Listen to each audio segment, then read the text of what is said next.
You think I'm going to raise that bastard child of yours? Look at yourself, Ayo. You're the disgrace of this house. A girl, unmarried and pregnant, you're no different from your mother back in the day. Pack your things. You're going to become the wife of that madman under the baobab tree. Yes, that filthy lunatic everyone in the village avoids like the plague. Only he would be a match for trash like you. I've had enough! Get out! I don't want to see your face for another second! That day, the sun scorched the red soil of Mbarika like fire. Dust rose in clouds with each dry gust of wind, blowing past the thatched roofs, where the sounds of clucking chickens, laughing children, and angry shouting all blended into one. In a corner of the village, beside a crooked house made of straw-mixed clay, lived a girl named Ayo, 15 years old. She had very unusual eyes, dark, deep, and always carrying something that no one could quite define. Some said it was sorrow, others said it was longing, but anyone who ever looked into those eyes could never forget them. Ayo lived with her birth mother, Nali, and her stepfather, Bako. Nali was a gentle woman, thin as a dry twig, with a voice so soft it seemed like even the wind could carry it away. She had once been the wife of Yarrow, a brave soldier stationed on the border. He died in combat when Ayo was only 7, leaving behind a young wife and child to face the kind of fears only widows truly understood. After the simple funeral, Bako, once a comrade of Yarrow's, appeared. Whether out of pity, a past promise, or something else, he offered to marry Nali. Whispers filled the village. It's no mystery. He had his eyes on Nali long before. Now that her husband's gone, he sees his chance. From the day he became her husband, Bako changed into another man. Every time he drank, he shouted, smashed things, and repeated Yarrow's name with venom in his voice. If it hadn't been for him, I would have been the one chosen. I should have been the first. Each time he raged, he pounded the table and then took his anger out on Nali and Ayo. Some nights, the whole village heard the lash of his whip against their backs, but remained silent, pulling their curtains lower. In Mbarika, domestic violence was considered a private matter. No one dared interfere. Ayo had grown up knowing pain. She didn't cry anymore. She just bowed her head, braced herself, and clenched her teeth to endure. Instead of going to school like the other children, she had to work at a small food stall in the village market, carrying dishes, washing pots, sweeping floors. Her wages were meager, but Ayo never once complained. She always bowed respectfully to elders, helped old women carry their loads, and offered a gentle smile whenever someone caught her eye. Though those eyes had long since lost the light of childhood, the story begins right there in that harsh land, where the fate of a kind, poor girl was being slowly pushed into darkness. Though no one knew within that darkness, something miraculous was quietly beginning to bloom. Every morning in the village of Mbarika began with the crowing of roosters and the sound of bare feet thumping rhythmically as the children rushed off to school. They laughed, carrying cloth satchels sewn by their mothers, singing simple songs about love for their homeland and dreams of the future. Ayo was not among them. She stood at a distance, by a bamboo window frame, broom in hand, sweeping the yard. Her expressive eyes shimmered with something faint, as delicate as a wisp of morning mist, only to fade the moment Bako's voice thundered from inside the house. Still standing there daydreaming? Get to the market and get to work, or I'll drag you there myself. Ayo quietly set the broom aside, lifted the hem of her faded skirt, and walked away. Beneath her bare feet, the hot, sandy soil crunched like the sound of forgotten dreams groaning beneath her. The small food stall where Ayo worked was on the edge of the village market. The owner was a widowed woman, strict in nature, but not cruel. She gave Ayo the toughest jobs, starting the fire, scrubbing burnt pans, hauling water from the village well. Ayo never complained, though her hands were rough with calluses and the cold water turned her fingers blue every morning. Though some days she ate nothing but maize mixed with salt, Ao would still smile faintly when someone remarked, "That girl is so well behaved." The customers were mostly local men, woodcutters, stone carriers, and sometimes a few lazy drunks who preferred cursing and drinking to working. Ao remained polite, bowing respectfully to every person. No one could say when exactly she began to stand out, but little by little people started calling her the girl with sad eyes and beautiful hands. One scorching afternoon, while pouring out dishwater behind the market, Ao noticed a man sleeping beneath the old baobab tree just a few steps away. His body was covered in red dust, his clothes torn to shreds, barefoot, his face hidden by a frayed brown cloth. Children in the village called him the Mad Wanderer. Adults avoided him altogether. They said, "He has something wrong in his head. Stay away." But Ao paused, not out of curiosity, but because the moment he half opened his eyes, she saw something in them. Something very sad. Sad in a way that mirrored her own. Noticing half a stale fried cake in her basket, Ao placed it a few feet from him, then turned and walked away, without a word. From that day on, the girl and the beggar silently crossed paths more often. They never spoke. Just now and then, their eyes would meet. Two pairs of eyes that didn't quite belong to the noise and clamor of the outside world. And somewhere under the scorching sun of Mbaraka, an invisible seed quietly took root, born from compassion and from two lonely souls who could recognize each other. In the late afternoon, Mbarika's village market was always crowded. The scent of wood smoke mixed with chatter, arguments, and the sweat of a long day. Ao stayed at the food stall until the sun touched the mountaintop, only then allowed to clean up and prepare to go home. That evening, dark clouds blanketed the sky. Wind picked up, whistling through the thatched roofs. Ao quickly gathered the dirty pots, hugged her basket close, and stepped behind the market to dump the trash as usual. She didn't notice the figure silently following behind the empty stalls. As she bent down to tie the string on her basket, a rough, heavy hand clamped over her mouth. Everything happened so fast no one heard a sound. The man dragged her behind a tarp-covered stall into a shadowed corner where no one could see. Ao's muffled pleas were choked by panic. She struggled, resisted, but she couldn't overpower the stranger's brute strength. And then, everything went dark. When Ao came to, dusk had fallen. Her body ached, her dress was torn, and dirt clung to her tangled hair. She stumbled home, each step dragging the weight of an entire world behind her. No one asked, no one knew, no one noticed. The next day, Ao returned to the food stall as usual. She still washed dishes, still carried water, but her eyes had sunk deeper into her face and her smile had disappeared. Time passed. 1 month, then 2.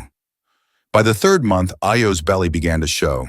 She vomited every morning, her limbs ached constantly, and the villagers began to whisper, "That girl, pregnant without a husband. She's just like her mother was.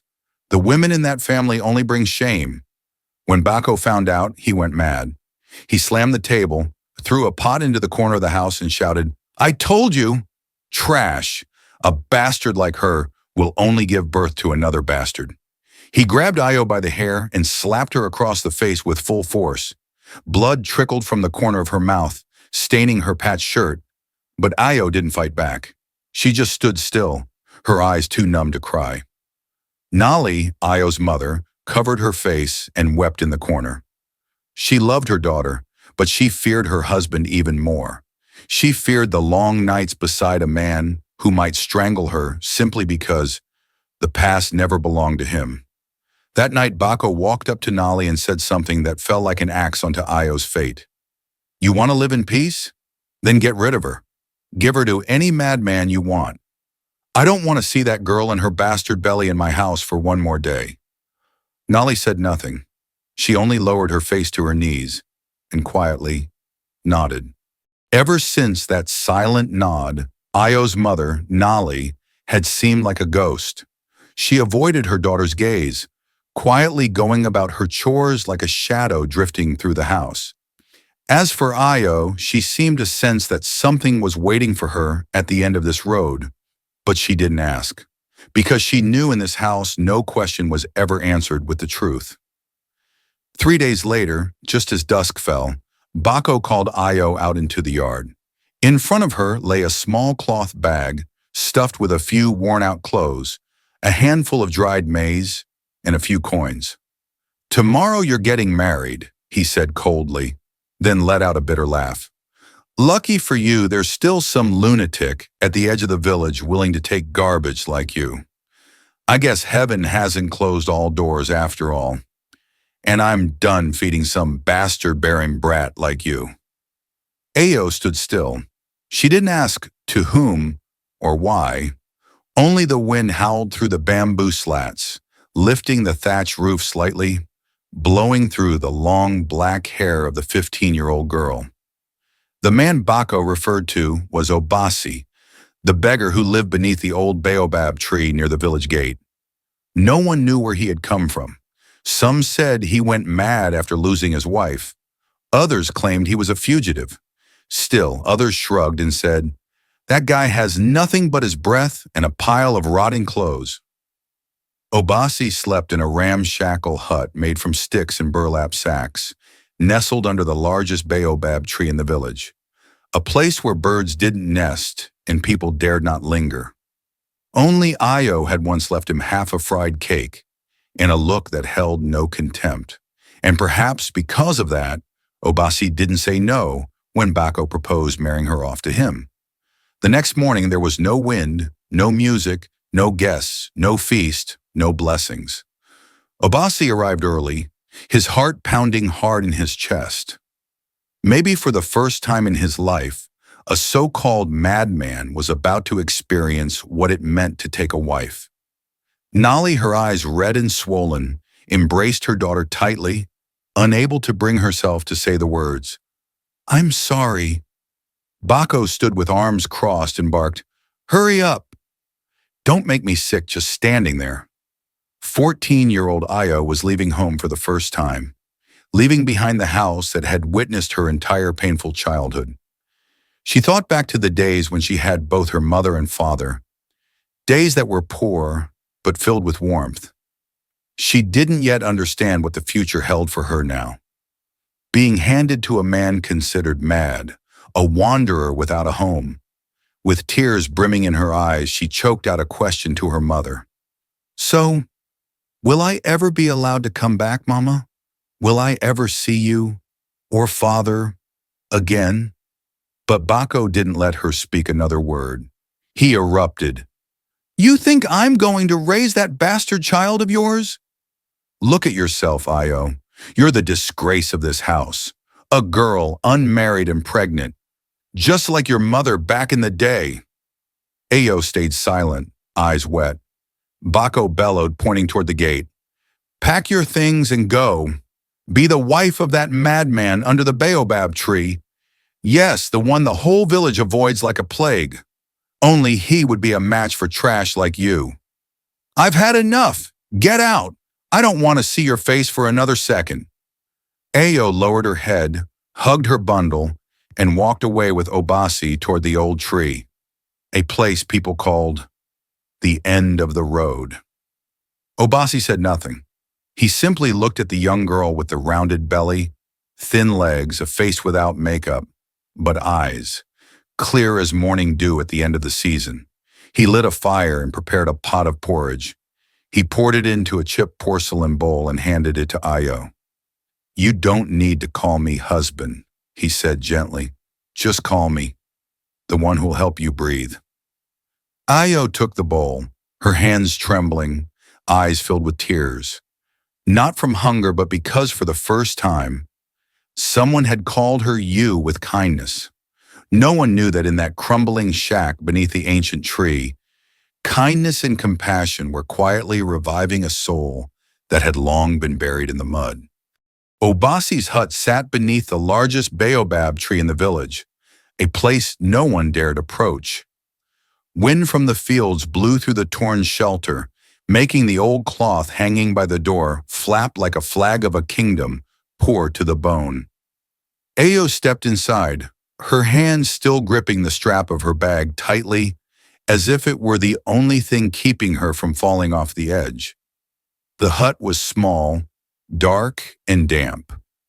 There was only a mat spread on the ground, a blackened clay pot sitting on a cold pile of ashes, and an old wooden crate stacked with a few salvaged items, a chipped porcelain bowl, a yellowed notebook, and some medicinal herbs hanging over a bed of dry straw.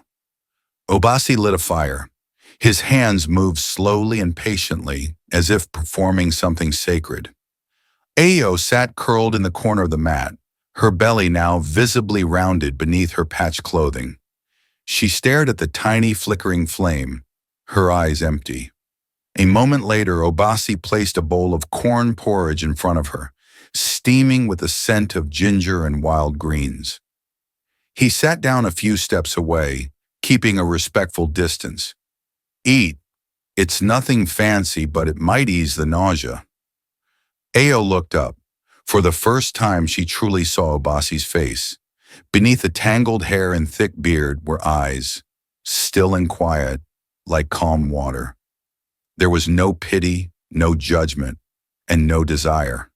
Only the gaze of someone who had been through a lot, very alone, and who understood the value of silence. That night, Obasi slept outside the hut. He wrapped himself in a torn blanket, leaning against the baobab trunk, letting the cold night wind cut through his skin. Ao lay alone inside. She couldn't sleep. Not because she was afraid, but because, for the first time, no one yelled at her, no one hit her, no one spat in her face, no one looked at her swollen belly like it was shame. She had never known. Such silence. The next morning, Obasi went out to gather greens. When he returned, he made soup, warmed water, and placed a small cloth bundle beside Ayo's pillow. "These leaves will help with your back pain. My mother taught me that." Ayo picked it up, looked at him, and whispered, I'm not a good wife. I don't even want to be anyone's wife." Obasi simply smiled, a soft smile like rising smoke, then replied, "I don't need a wife. I need someone who's allowed to live as herself." From that moment on, inside the little hut beneath the old tree, Ao slowly learned to sit up straight while eating, no longer hunched like she was waiting to be scolded. She began to smile, very faintly, when she heard crickets chirping at night. And each morning, as sunlight peeked through the leaves, she would see Obasi brewing tea, his hands moving gently, his face peaceful. No one knew that inside that broken-down hut, where there was nothing but decay, something precious had quietly begun to grow. Trust.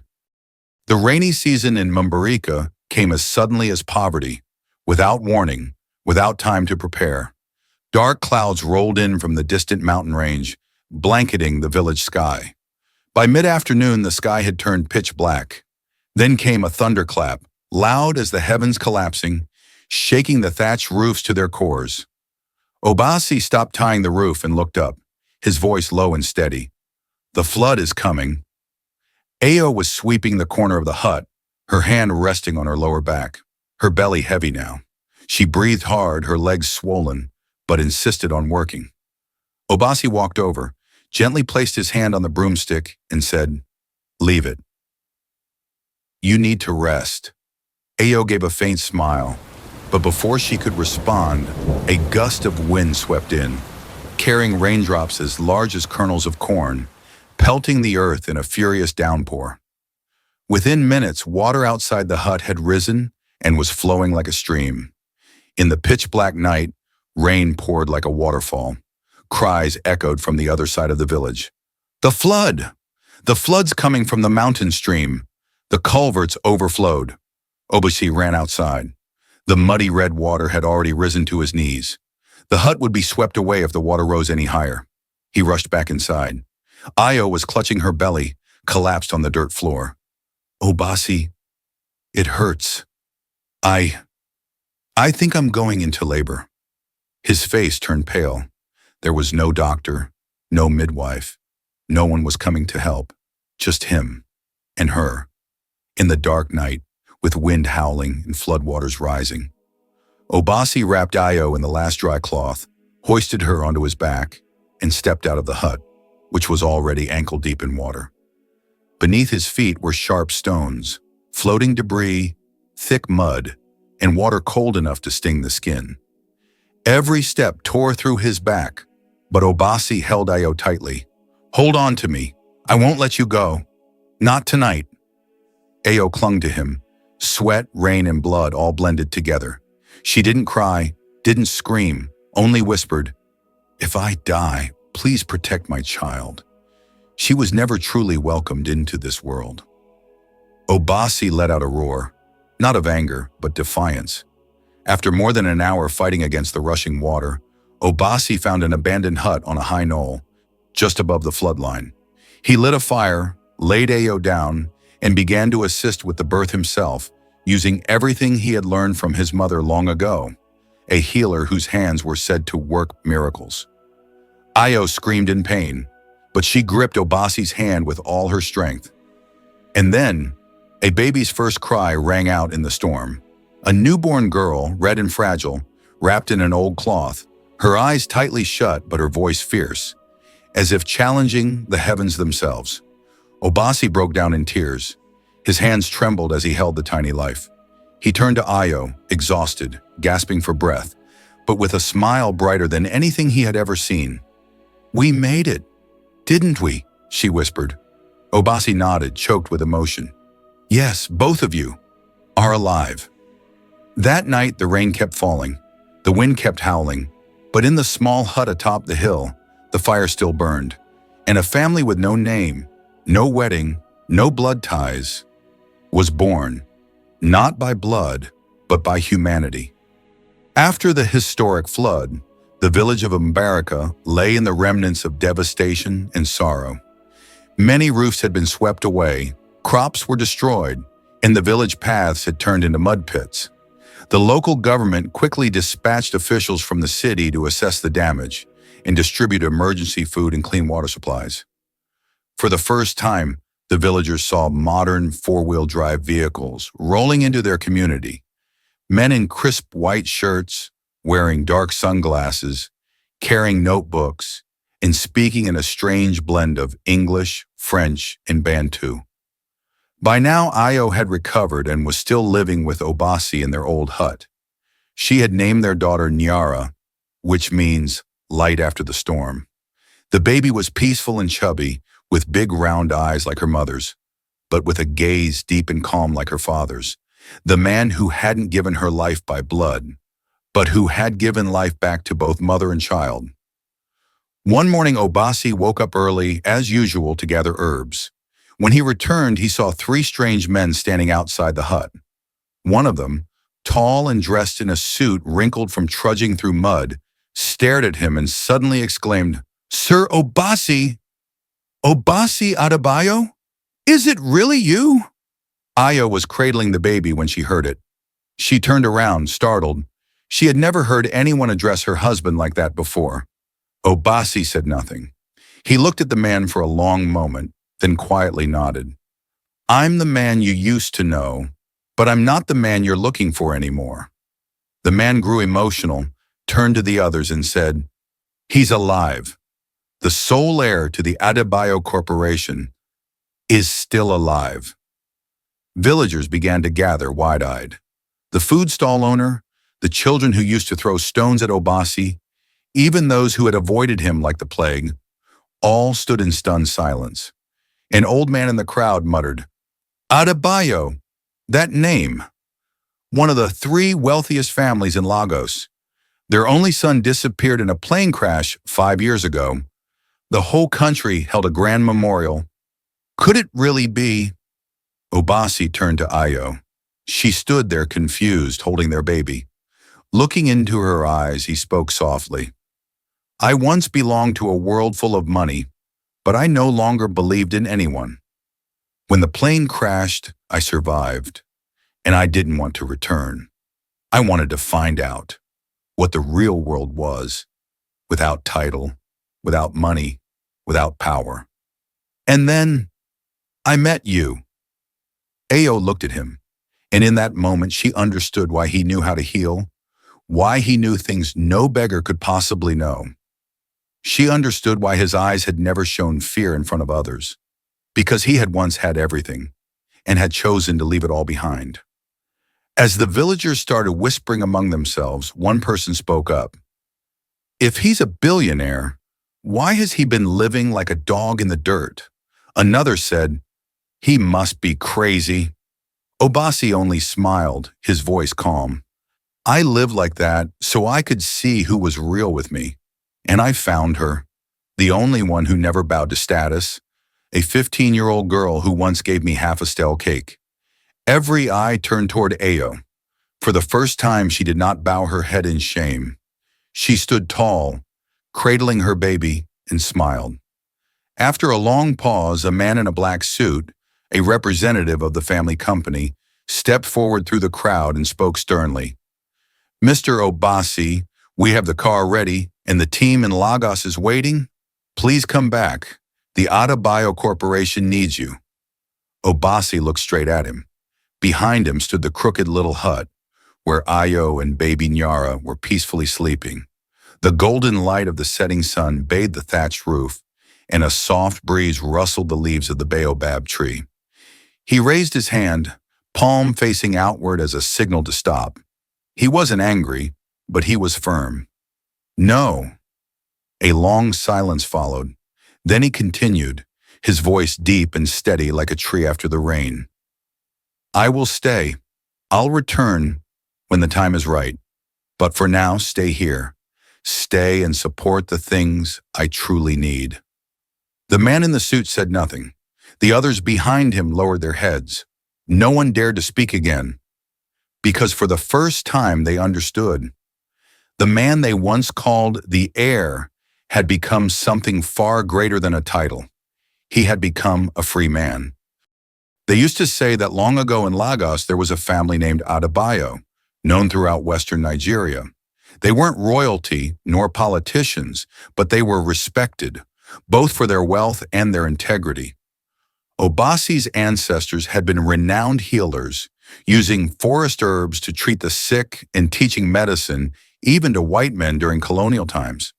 When Lagos opened its doors to international trade, the family expanded into a powerful merchant dynasty, selling medicinal herbs, palm oil, cocoa, indigo dye, exporting goods across the globe.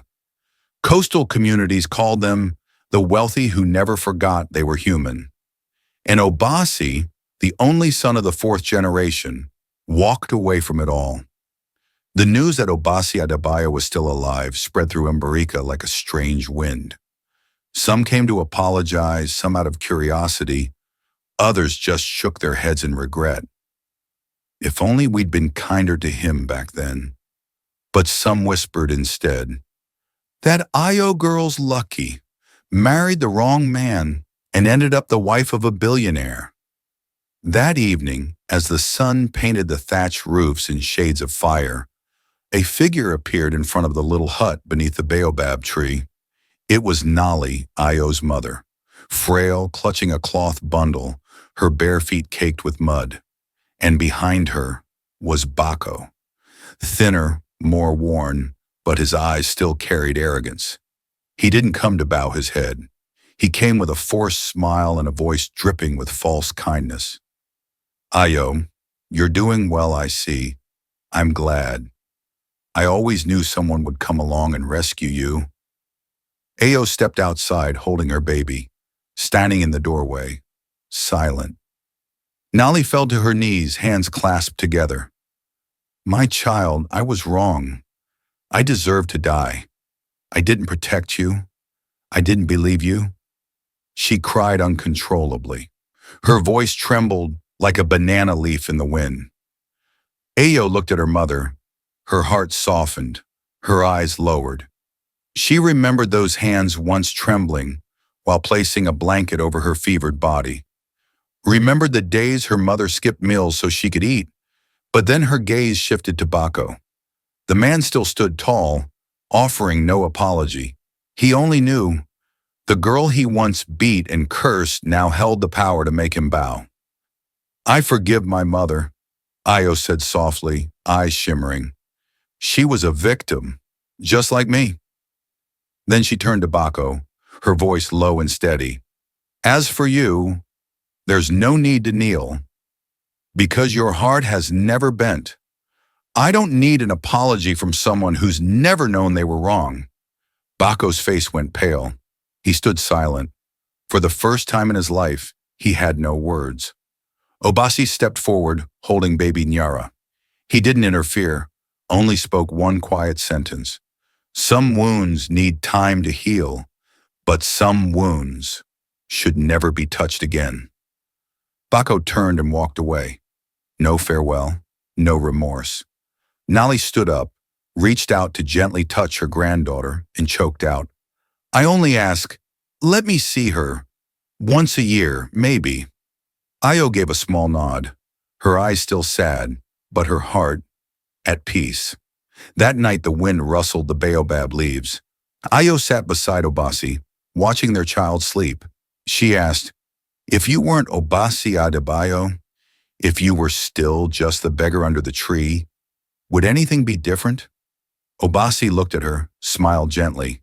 "Who I am isn't in a name. It's in the way you looked at me from the very beginning, when the whole world still thought I was nothing but garbage." 3 years after the Great Flood, the village of Umberika was no longer the same. The old baobab tree still stood tall at the village entrance, a place that had once been marked by fear, prejudice, and forgotten stories, now became a gathering spot where children played every afternoon. Beneath its canopy, the villagers had built a small shelter, a space for reading, basic health care, and teaching orphan children how to read and write. No one called it the madman's hut anymore.